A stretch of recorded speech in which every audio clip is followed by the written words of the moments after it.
And start streaming.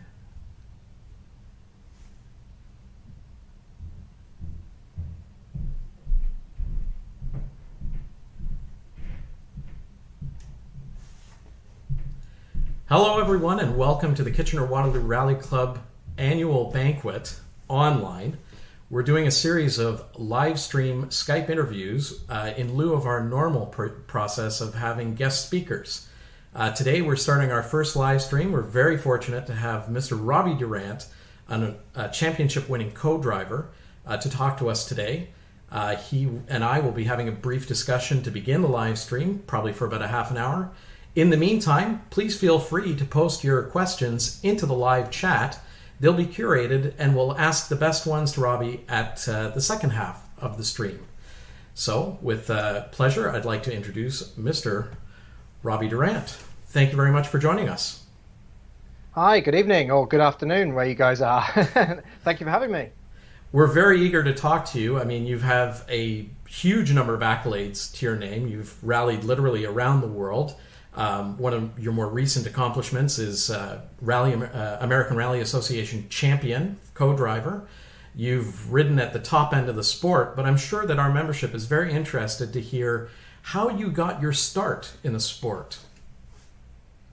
Yeah, that's true actually. Sometimes you kind of gloss over your beginnings, or you end up so focused on the events you're doing and the series you're in, and you don't think back. But knowing that that's of interest to a lot of people, then I gave it some thought. And actually, my background or my family background is not motorsport or engineering really whatsoever.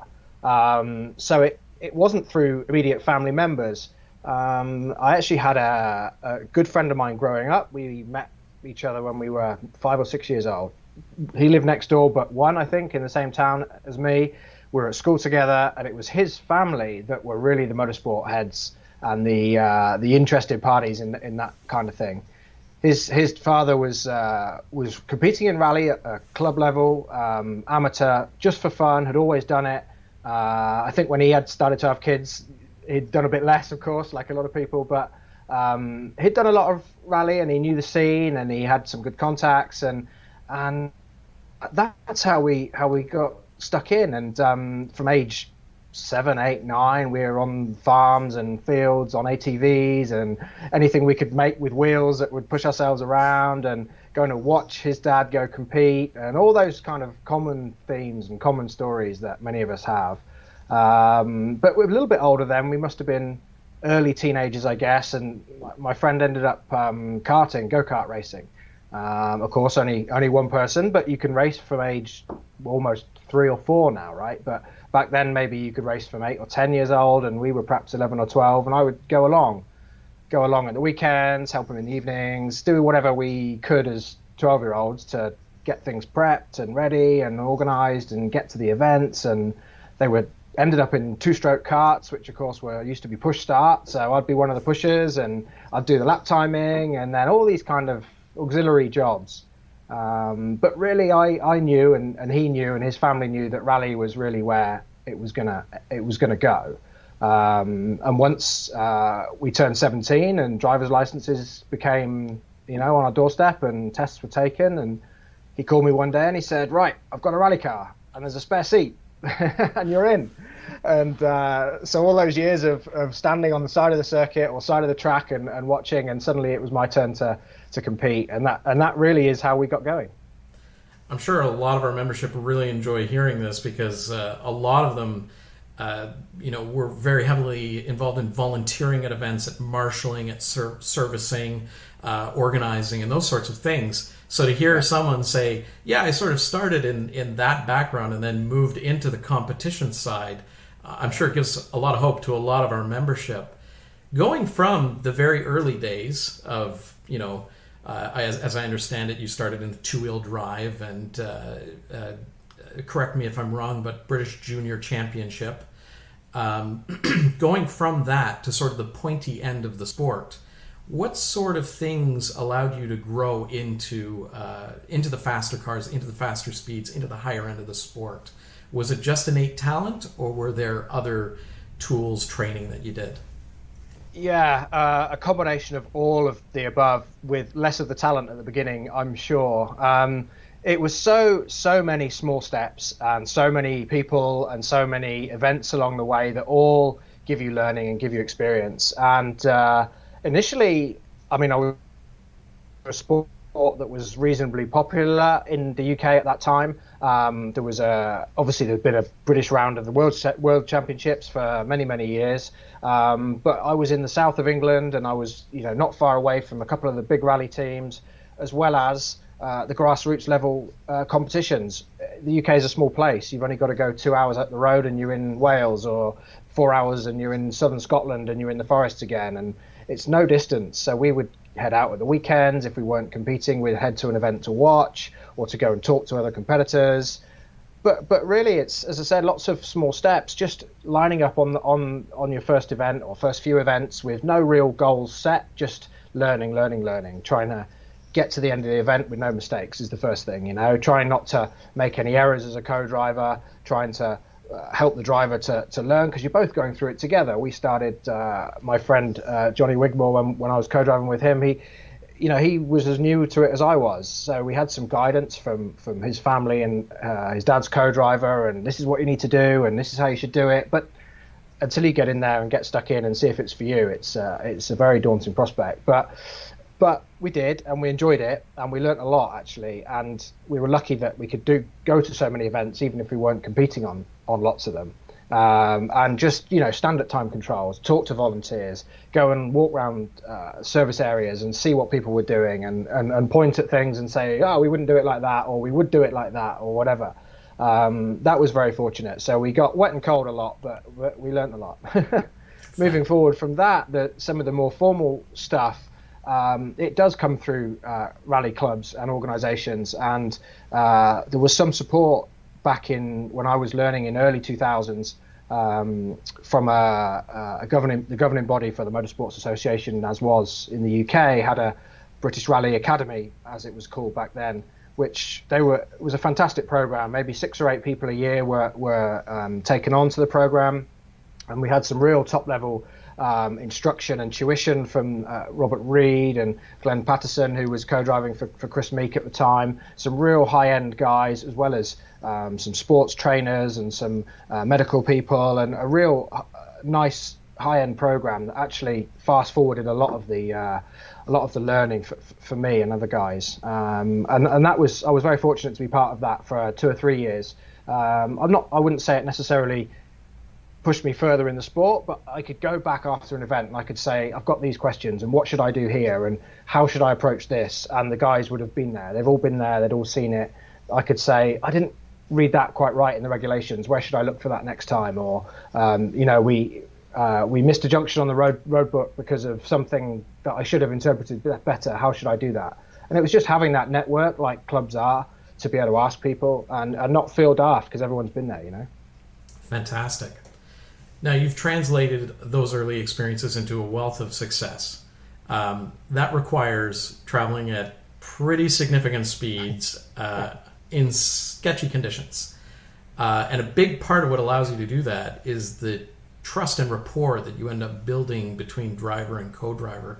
Talk a little bit about how you build that rapport and the importance of it. Yeah, it really is the biggest factor, really, in terms of the performance of the rally car. You can have the best tires, the best suspension, the fastest engine, but if the two people in the car aren't working together or not completely trusting and understanding each other, it's all a waste. And that comes certainly from all the very successful drivers and co-drivers I've seen or worked with.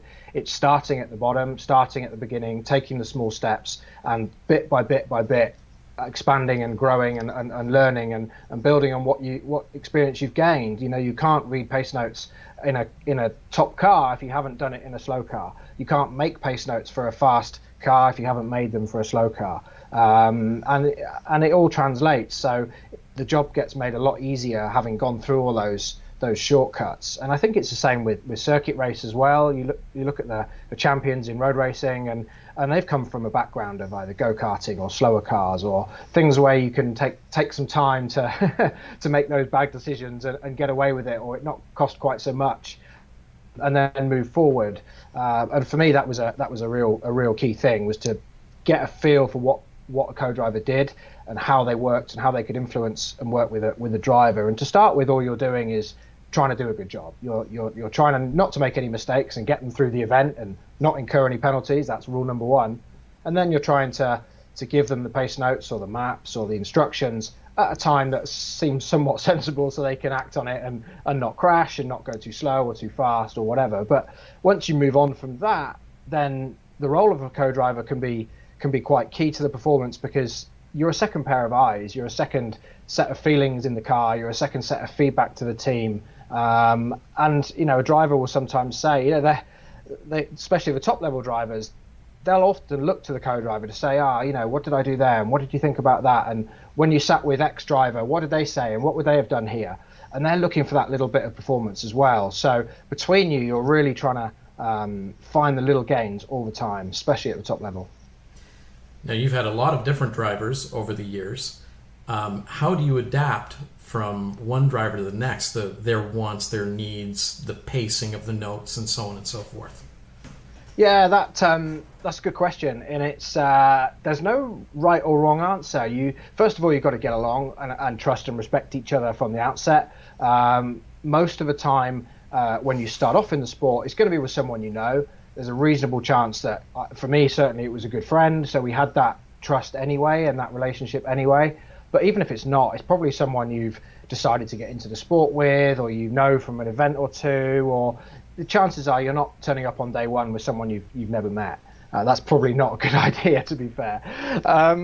But yeah, you really are making sure you get along as people, and drivers and co-drivers are a different breed. The co-drivers are sort of the office manager, and the drivers are kind of the performer and the artist, if you like, and they're the ones that are really driving the performance of the car. But the co-drivers is what's making that happen, and there's what's giving them the tools to do that. So you've got to build that trust. With the fast guys, it's almost easier because they have a track record you can look back on and you can say, well, if I don't like that track record, it's not for me.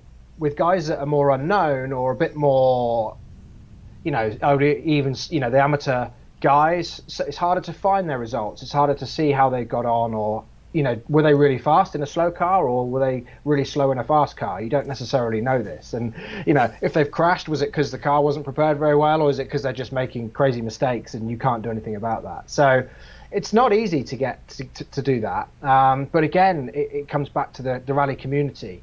Ask other people, get it, who co-drove for them before. Did they think it was if they avoid the question, then you know to be a little bit wary. But for instance, I knew in this latest role I've had with Travis, ignoring obviously 2020 with the COVID thing, and Rhiannon, as I think you'll speak with in a few weeks, has obviously stepped in there for the time being. But I knew Travis anyway because we'd never competed in the same car, but we'd done maybe 20 events together as competing against each other as competitors. So I kind of knew his approach, he knew my approach. We weren't completely new to each other, even though we'd never worked together in the car. It wouldn't have been a good idea to then say, oh yeah, let's sign up and do a whole season.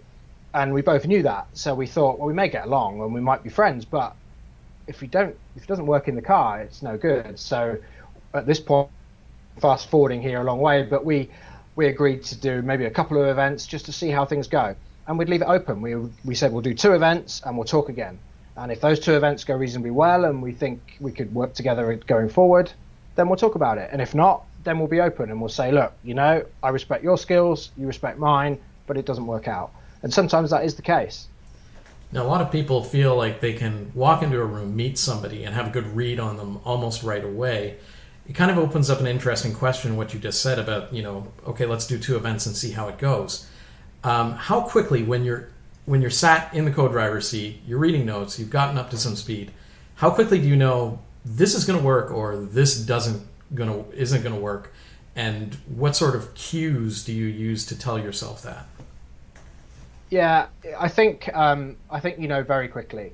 Partly, I think it's probably experience. Having sat with some drivers, you think actually you're driving beyond your limits, or you're driving beyond the pace notes, or you're driving beyond the conditions or the car, and some are very, very good, but drive within everything. So they're driving at 95% everywhere, and therefore you're not necessarily going to go out and win very much because the other guys are driving at 100%.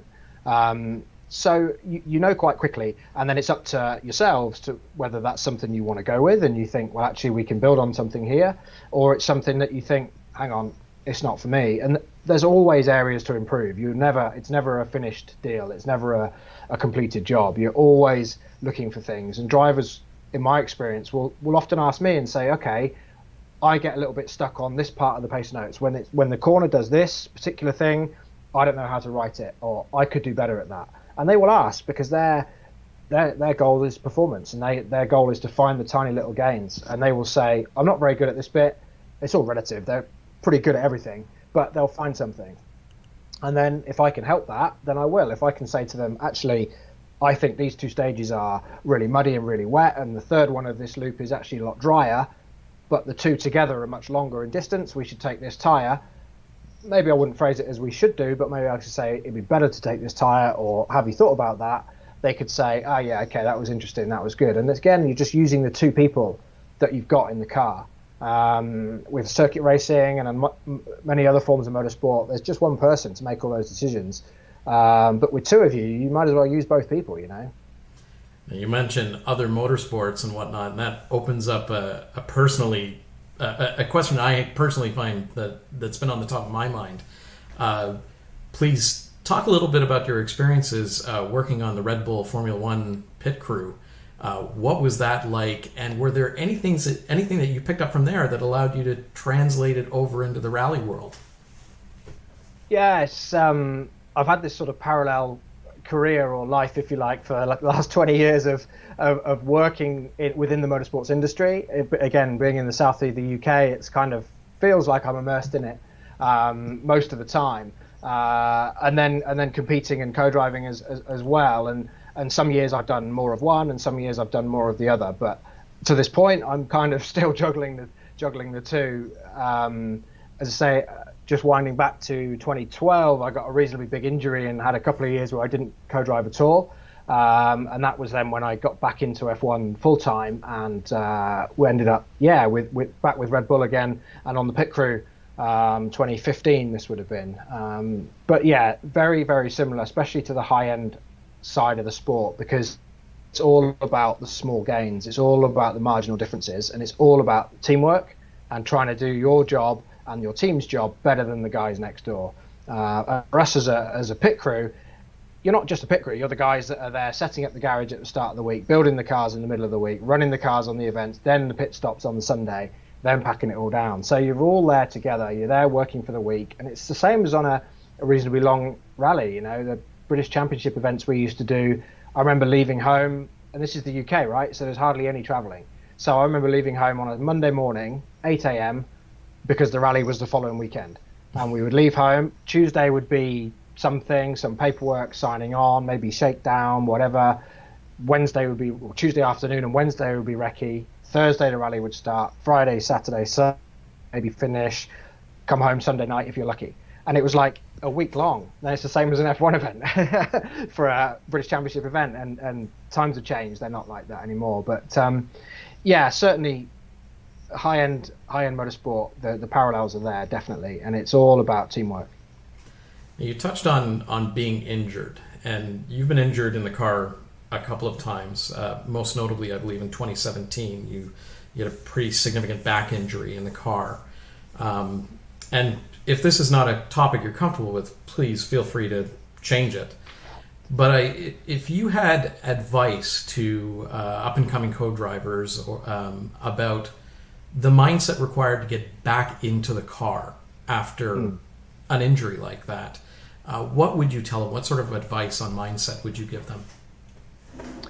Yeah, well, just winding back briefly to getting injured in the first place, it reminds me of something that actually Robert Reid told me. Robert was co-driver to Richard Burns, the English world champion of, nearly 20 years ago now. He passed away with an unrelated tumour just after that. But he said to me, if you do anything for long enough, you're going to get all the outcomes. And what he was trying to say was, if you do enough rallies, you're going to get hurt sooner or later.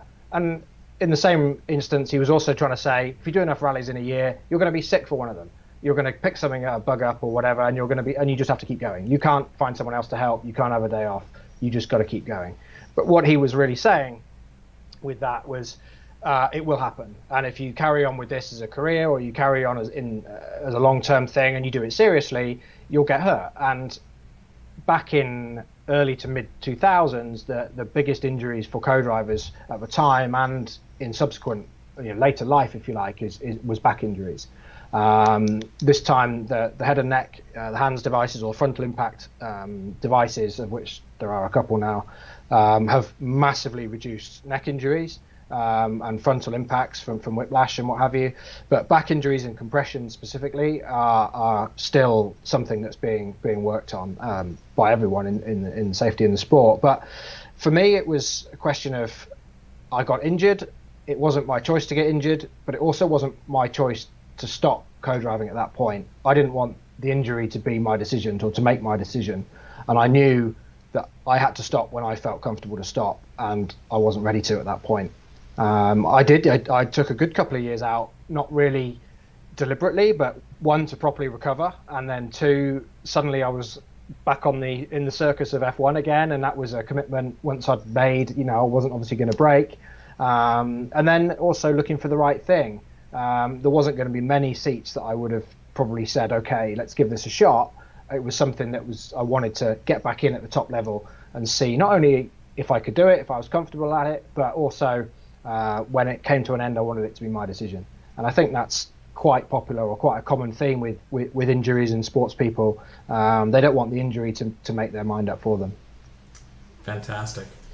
And we're really glad. It's a really good thing that you did just bounce right back, because you ended up winning the championship that year. So it paid off. And speaking of championships, you've rallied in China, you've rallied in America, you've rallied in Europe. What sort of things, what would you take away as highlights from each of those regions? What stands out in America, or North America, because you've also rallied in Canada? What stands out in Europe, and what stands out in the East to you? Yeah, interesting.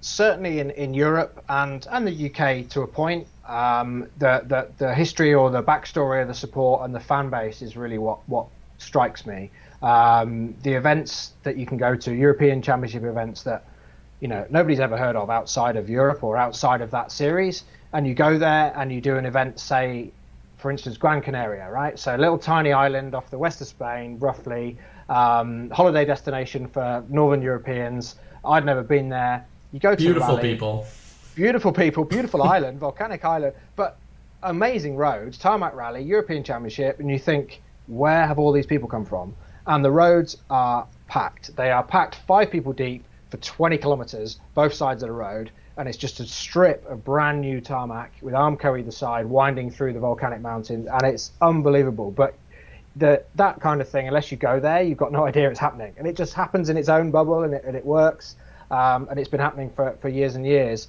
Likewise, you go to Scandinavia and you see the spectators and the history behind the events there, and that's really quite something as well. So that's probably what strikes me in Europe, and the depth of competition. You could go to an event in, say, Ypres in Belgium, a tarmac rally, very famous tarmac rally there, and there'll be 120 competitors maybe in the main event, in the historic event, and there'll be 100 in a junior or a open class event tacked on the side of it. So there'll be 300 competitors, roughly, all running the same roads, same weekend, all with service crews, chase crews, driver, co-driver, some team management, teams of all different sizes. But the town can host it. They've been doing it forever. The roads are amazingly well looked after in terms of policed when they're open, when they're closed, when you can get access, when you can't, and it just works because they've done it forever, which is somewhat different to China, only because it's not been happening for so long. I did only 3 events there with, we all know Higgins' name in North America, but with the other Higgins, if you like, with Mark 10 years ago or so now, and with Patrick Sandell, he was out there, and some Irish drivers as well. And long story short, but each of the domestic teams could employ one foreign driver or one foreign driver co-driver combination to score team points, but not driver points. So of course the 4 or 5 of the big teams, and they were pretty big teams, had 2 normal cars with domestic drivers, and then a third car each with a foreign driver. And Alistair McRae and Niall McShay and Patrick was out there a lot. Chris Atkinson did a lot out there. Mark and David, both for years and years and years. And the pace was pretty crazy. But the events it just felt like they were a lot more recently put together and a lot more fluid. The dates could change and the locations could change, and it all felt like, be ready for anything. It was good training. Be ready for anything to change, and you could rally. I think one event I remember returning from, it was Christmas Eve, getting home to the UK, because of course Christmas Day was not such a thing in the Chinese calendar, so they weren't well into Christmas or ran into New Year or whatever. It's like, doesn't matter, it's running. Right. And then up to North America,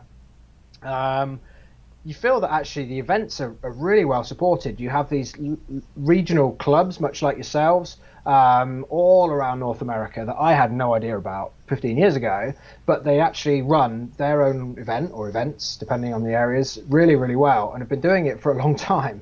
And it shows, and you get there, the organisers know what roads they're going to run, they've got their documentation sorted, and they've got quite a big field of competitors, often local, because you live in such huge countries, from my point of view anyway. Local competitors, and you've got an event that again would run without the outside world, me included, knowing much about, which it all feels different. Rallying around the world feels different, but the same, if that makes sense. Okay, interesting. Speaking of North America, do you have a favorite event that you've done on our side of the Atlantic? I hoped you wouldn't ask that. I don't know. It's a good question. And what's really great actually about the North American events is there isn't so much tarmac rally, of course, but there are snow events, which I'd never done any of before I came out. I'd never done the World Championship snow events, but I did. I think Snowdrift was probably the first one I did up in northern Michigan, and then there was Pierce Neige with you guys, Tall Pines, which is toss a coin and see what you're going to get, and so all these different events make it's like saying what's your favorite event anywhere else in the world. It's like, well, hang on, we've got to narrow it down a bit. I would say the ones I've done in Canada, I did. We were talking before we went on air about our mutual acquaintance ACP. I did Rocky Mountain with ACP a few more years ago than that perhaps, and it was set in the middle of what felt like nowhere, to me anyway. And here I am, never been there, landed off the plane, maybe Calgary. Would that make sense? Or, yes, that would make sense. Yeah. Okay. Having never been there, and the expansiveness of the whole region, just you could feel it in that event. And the roads were fantastic, and again, you go there and everyone knows what they're doing, and the events run forever, and the roads were great, and it's like, wow, this is all just happening, and I had no idea. Nice. But that was a really great Canadian event. And in America, if we split it above and below the border for you guys, Oregon I've always had a good run at and enjoyed quite a lot. And actually, let's go with Oregon. Okay, fantastic. Well, I see that we've got some questions from the club members rolling in here. Originally, I was going to have Martin, hello Martin, our club president, curate these, but I've actually got them all up on my screen here. So okay. I'm going to rattle some of these off here. Ragged Edge Rally asks, with respect to having and developing a good in-car relationship, what do you look for? What do you expect from your driver on that front? What part of that relationship is his or hers? Yeah, good question. I'm just trying to think. I almost certainly have never co-driven for a female, and I don't know why that is. Of course, that's just how it goes. But certainly it's what do you expect from the driver? Good question. Good question. Whoever that was. Oh, sorry, Ragged Edge Rally. There you go. Good question. You expect commitment from them. You expect them to basically give everything or give their best shot all the time. You don't want, or certainly I didn't want to arrive at an event, whether it be an hour from home or 10,000 miles, for someone to be half in. That if they're committed to going to the event with an amount of cost and an amount of time, you want them to be invested into it and to do their best. And you both want to get to the end, and you both have an agenda to set, but their agenda to you is as much as important as yours to them. For the co-driver, again, it was get yourself through the event with no mistakes. But for a driver, it might be, well, I want to finish in this position in class, or I want to win the event, or I want to just get to the end with every stage, or whatever it is. They ought to have some sort of plan of what how they're going to attack the event, and that's useful for a co-driver to know. Fantastic. Okay, Brandon Pace, whom everybody in the club knows, asks, what is the hardest stage to call notes that you've ever run? Hi, Brandon. Good question. I think it might be one in Finland where the road just looks like a roller coaster, and you're always in the back of your mind, is it going to hurt when we land? And sometimes it does. There's a couple in Finland, many of them, which a lot of the pro co-drivers will know far better than me. I've only been a couple of times, but the famous Owen Poja stage is difficult. But there's a couple that were used. I think Rurimaki, once we used as a shakedown, and there are so many crests, and they all look the same, and they all come up at a different point in the note. So it could be the start of the straight, at the end of the straight. The car speed is very different. The positioning over the crest needs to be different, and you have to be absolutely spot on. Whenever the road is undulating and the driver can see across the top of it all, that's when it's difficult. Christina Tomlinson, another longtime member of KWRC, hello Christina, asks, well, I'm going to modify this question just slightly because I asked part of it earlier. Okay. Of all the rallies that you've done, does one stand out in memory as a particular success, or one that you enjoyed more than others, and which one was that and why? Hi, Christina. Thanks for the question. I don't know if any one event sticks out. A lot of them are so different. I've been fortunate enough to race on all types of surface and all types of conditions and all sorts of... I'm going to wind back to the Isle of Man, the little tiny rock in the Irish Sea, close to us, where it's very famous for motorcycle racing, but they do a lot of rallies there as well. I was there... I must have gone twice a year for 10 years, and the last time I was there was a while ago now, 7 or 8 years ago, maybe more. But I finished, I was in the British Championship with Jason Pritchard, a fast Welsh driver from the UK, or from Wales, I should say, who we were in the Group N Subaru, Group N Pro Drive Subaru at the time, and finished our first podium in the British Championship. Or first podium with him in the British Championship that year. We were third overall behind, I think, Gwyndaf Evans, so father of Elvin Evans at the moment, who everyone will know, I'm sure, and Keith Cronin came second. It was horrendous weather. You couldn't see a thing. The fog was here in front of your face. The windshield was misted up. The rain was coming down, and it was just a battle to get to the end. But Jason got us to the end, and we worked very hard for that podium finish. And I think that sticks out as one. Excellent. Rebecca Sargent, hello Rebecca, asks, please tell us about a time where you ended up surprised at your own skill or your own performance in an event.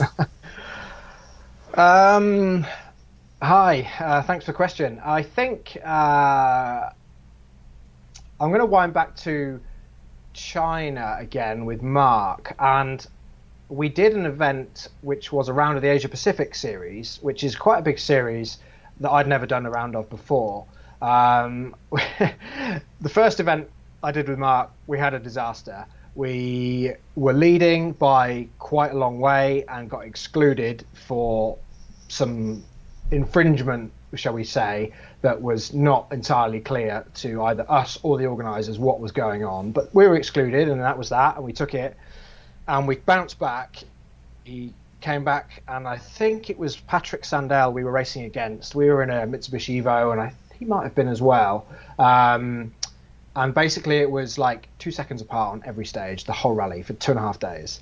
And you had to pick your tyre choice, you had to pick your tyre pressures, your spare parts, because some stages were rough, you carried spare parts, some you didn't because you didn't want the weight. And we got through that event and we won it by not very much, having done a faultless event, but on the back of an exclusion the event before, which was really, really in the back of our minds. And we knew none of us could make a mistake, and we knew that the pressure was kind of on from ourselves, but from the team as well. And that one went to plan, and that was kind of sweet. I'm actually going to expand on that for a moment, because you touch on a topic that's sort of core to rally, and that's the mindset of pressing on regardless, or press on regardless. But we don't often get the chance to talk to someone who's had the breadth and depth of experience that you have. Talk about what it takes when setbacks happen, and how you get into the mindset of pushing it aside and moving on and continuing. Yeah, and setbacks will happen. They might happen on your first day, and they'll continue to happen. And preparation, that word that we've all heard and we all know what it means, but it's life gets in the way, right, with these things. When you start off, I was at college or working as well, and we were in the evenings building the car or running the car at the start, but we kind of knew that if we want to do this and we want to do it seriously, and that was my outlook from the beginning, really. I want to kind of give this my best shot, and I want to have a proper go at it, and I want to do it right.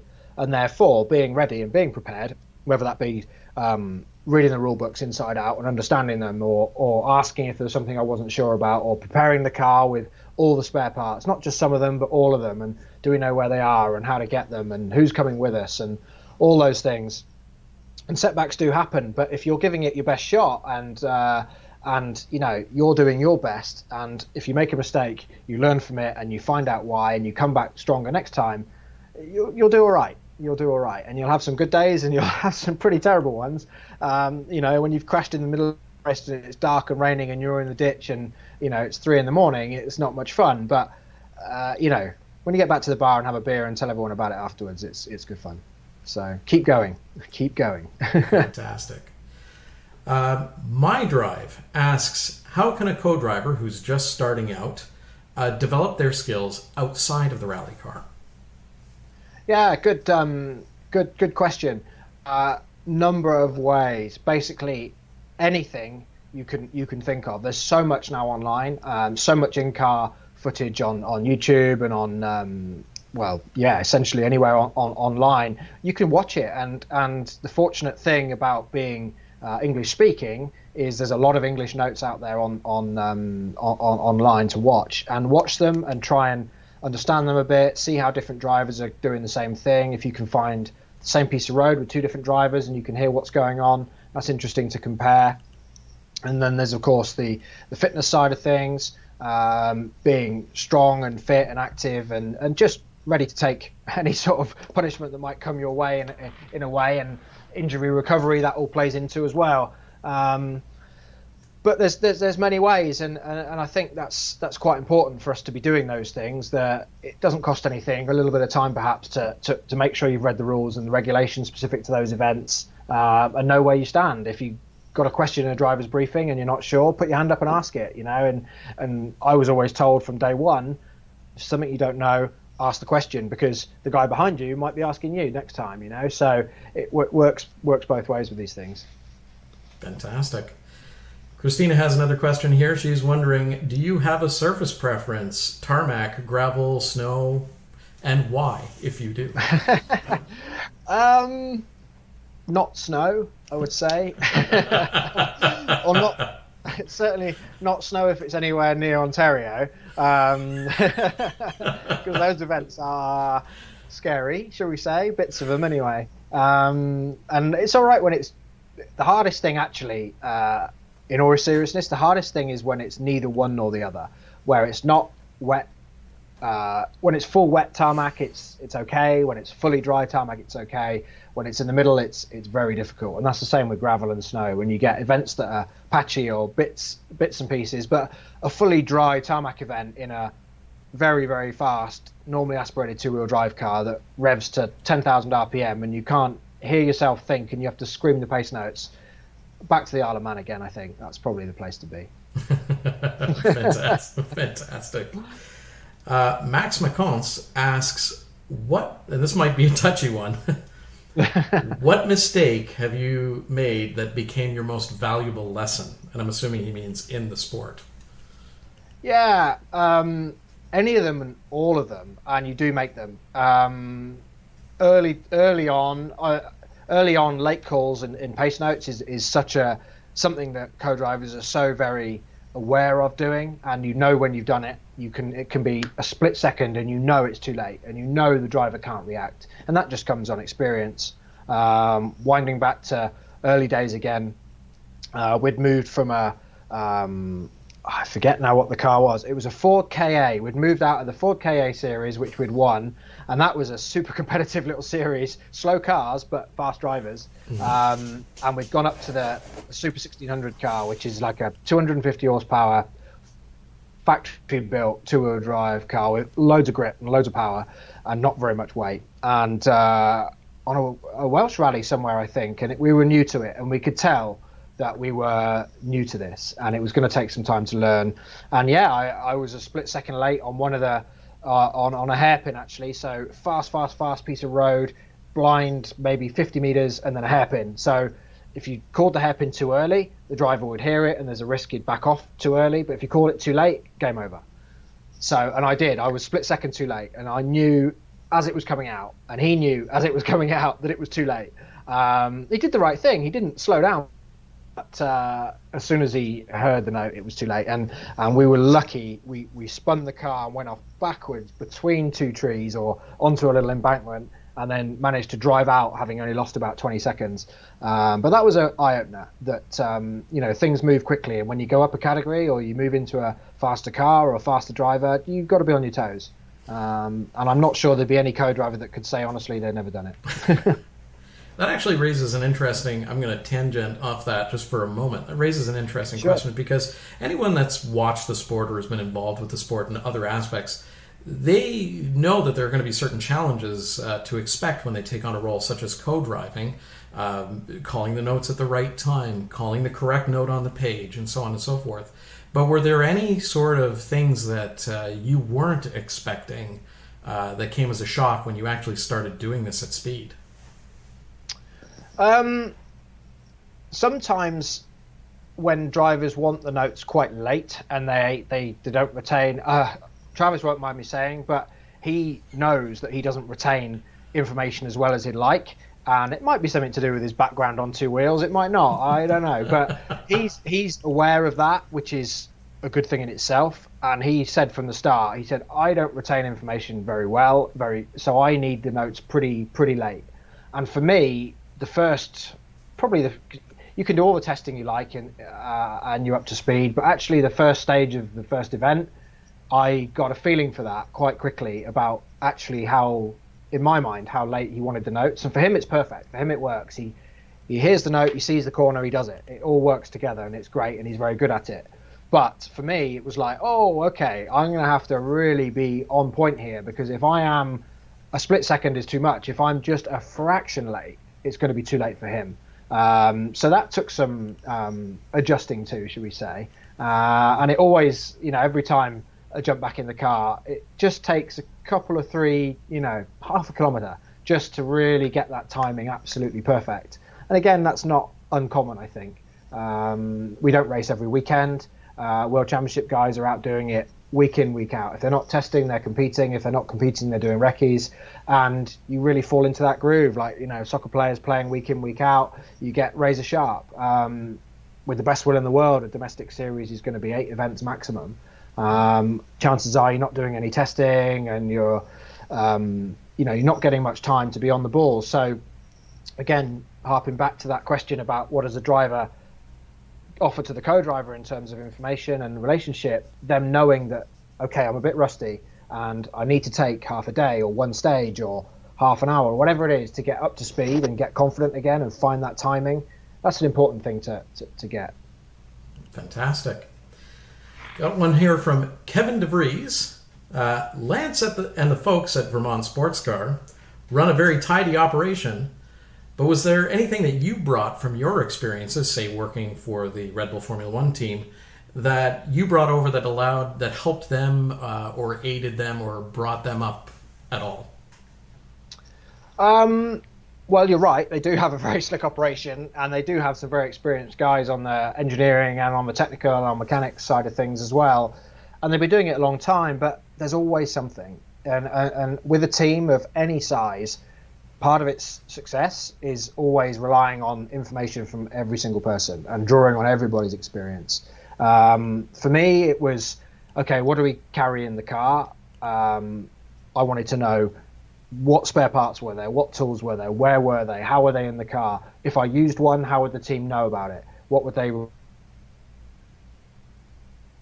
Uh-oh.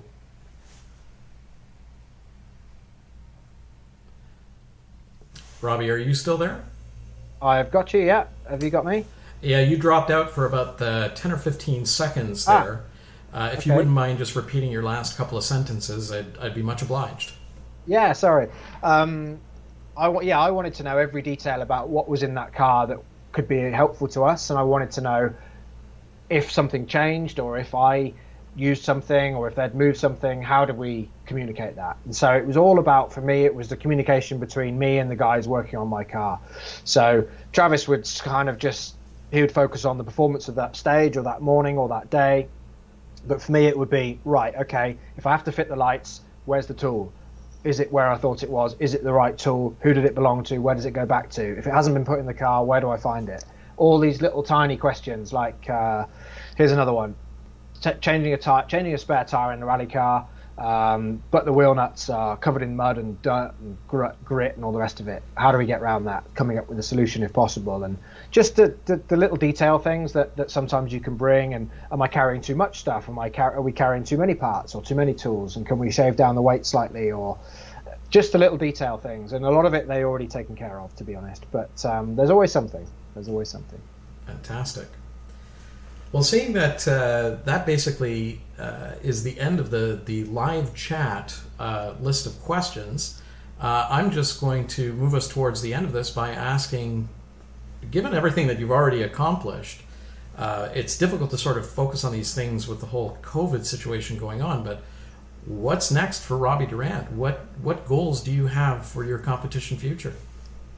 Yes, it's an interesting question, especially with the current situation. 2020 would have... how they'd gone. We were all set to do the full ARA series this year. Sorry, Robbie. We did just have it right at when you started speaking. We had another dropout. So if you wouldn't mind, I'm sorry, starting the answer again. I don't know whose end it's on, but internet, these things happen. So yeah, for sure, it's ticking away here. But hopefully you got me now. I have you now. Yes. So okay. What does the future bring for Robbie? Yeah. I mean, just winding back to 2020, it would have been obviously very different for many people for many different reasons. But we were all set to do ARA a full season with Travis and with Brandon Semenuk in the other car.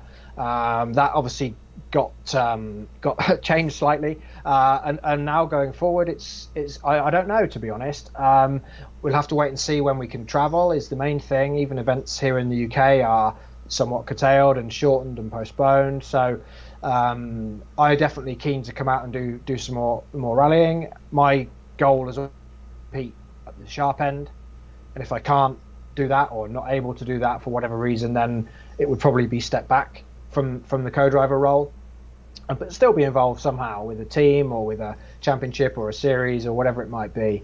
But for me, the focus is competing at the sharp end. And if 2021 allows that, then great. And if not, then yeah, we'll find something. Fantastic. All right. Well, I really appreciate the time that you've taken in your afternoon or your evening to talk to our club. This has been fantastic.